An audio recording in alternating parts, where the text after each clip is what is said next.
Welcome to today's Explainer. We're going to play a little bit of historian, a little bit of archaeologist, and honestly a lot of master city planner today. We're looking at two ancient civilizations that existed in the exact same geographical region, yet they approached the whole concept of building a society in completely, radically different ways. We are talking about the Indus Valley Civilization and the Gandhara Civilization. One of them built its cities around public hygiene and pure equality. The other, well, they built theirs around spiritual grandeur and cosmic devotion. So how did the exact same landscape produce such wildly different blueprints for human life? Let's find out. Okay, to really get this, we've got to anchor ourselves in time first. We're looking at a massive chronological gap here. The Indus Valley Civilization, or the IVC, reaches its mature urban phase around 2600 BCE. That puts it right alongside ancient Egypt and Mesopotamia. Fast forward a few thousand years, well past the decline of the IVC, and we see the early urban phase of Gandhara emerging around 500 BCE, eventually hitting its absolute peak under the Kushan Empire around 100 CE. So, here's our game plan for today. We'll start with their shared ground, dive into the Indus Valley's egalitarian grids and civic marvels, then switch gears to Gandhara's cosmopolitan crossroads and sacred geometry before wrapping up with the legacies of these two ancient powerhouses. All right, Section 1, Shared Ground, the Ancient Northwest. You see, before we can contrast their incredible architecture, we really have to understand the stage they both stood on. Both of these incredible cultures flourished in the northwestern region of the Indian subcontinent, so what is today modern-day Pakistan and northwest India. The Indus Valley Civilization was deeply tied to the fertile floodplains of the Indus and Ghaggar-Hakra rivers. Gandhara, centuries later, was centered just slightly further north in the Peshawar Basin, Swat, and Kabul river valleys. It's essentially the same fundamental theater, a huge strategic crossroads between Central and South Asia, but as we're about to see, they wrote completely different plays on this stage. Moving on to Section 2, Indus Valley, egalitarian grids. So what exactly is an egalitarian grid? Basically, it's a highly standardized urban layout that puts public utility and hygiene way ahead of royal vanity. What makes the Indus Valley so utterly fascinating to archaeologists is actually what's missing.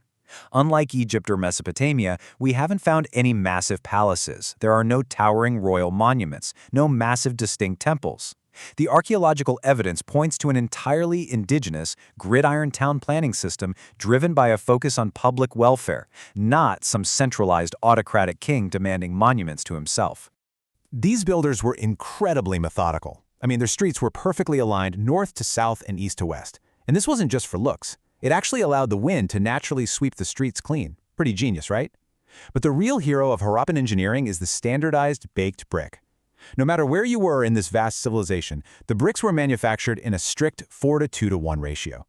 This allowed for hyper-organized, modular construction across massive cities, with a really clear functional separation between the raised citadel areas and the residential lower towns.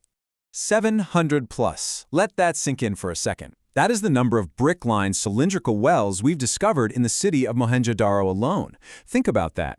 In the ancient world, water was so often a luxury controlled by the elite, but in the Indus Valley, unparalleled dedication was given to ensuring widespread public access to clean drinking water. It was a society quite literally obsessed with civic utility. Which brings us perfectly to Section 3, Indus Valley, Civic Marvels. Because, getting water into the city was only half the genius.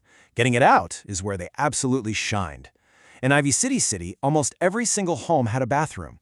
Wastewater exited the house through perfectly fitted terracotta pipes and then flowed into street drains built of kiln-fired bricks. But here is the truly mind-blowing part. These drains were covered to prevent disease, and they featured sedimentation chambers, basically ancient catch basins, to trap solid debris before the water emptied safely outside the city. We are talking about an egalitarian civic infrastructure that was literally thousands of years ahead of its time. And nothing brilliantly illustrates their overarching philosophy better than this, the Great Bath of Mohenjo-Daro. It's a massive, beautifully constructed public basin. They even used bitumen, which is a natural asphalt, to waterproof the brickwork.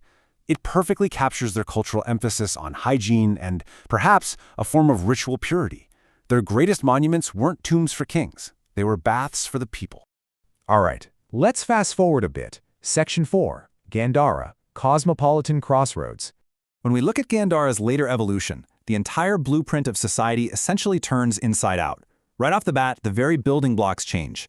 Gandhara moved entirely away from the uniform baked mud bricks of the IVC and embraced a technique called diaper masonry. They started using split schist stone interspersed with thin slate flakes. This gave their architecture a completely distinct, rugged, yet highly textured look that was just perfectly suited to the mountainous terrain of the Peshawar Basin and Swat Valley. But it wasn't just the physical materials that changed, it was the whole demographic.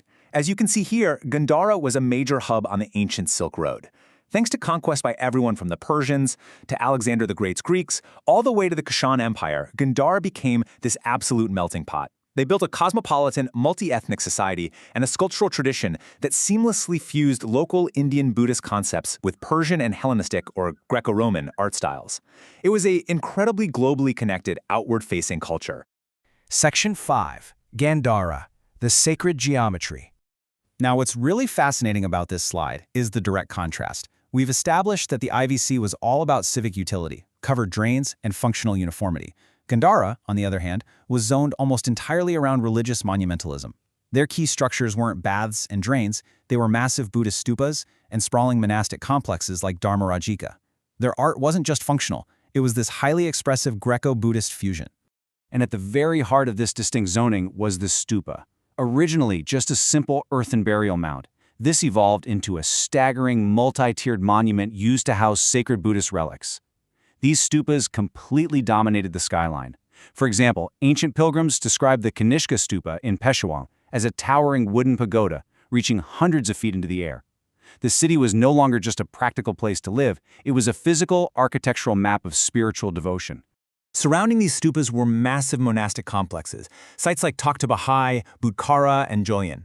Now, these weren't just isolated hermitages in the woods, they were strategically linked right to the Silk Road trade routes. They featured central courtyards surrounded by individual meditation cells, large communal assembly halls, and busy kitchens.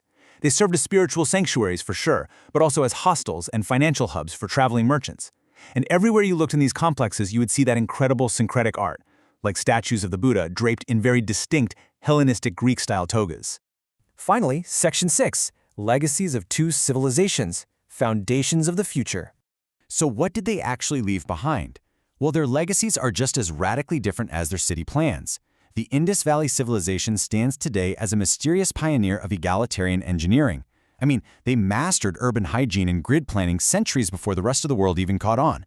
Gandhara's legacy, though, is one of massive cultural transmission. By acting as an ancient cultural sponge, they birthed the breathtaking Greco-Buddhist art style and became the primary engine that transmitted Mahayana Buddhism right across Central Asia all the way to China and Japan. Which brings us to a final thought for you to ponder today. We've got two civilizations sharing the exact same geography, but with completely fundamentally different priorities. One focused on hygiene, practical infrastructure, and equality. The other leaned all the way into art, trade, and spiritual grandeur.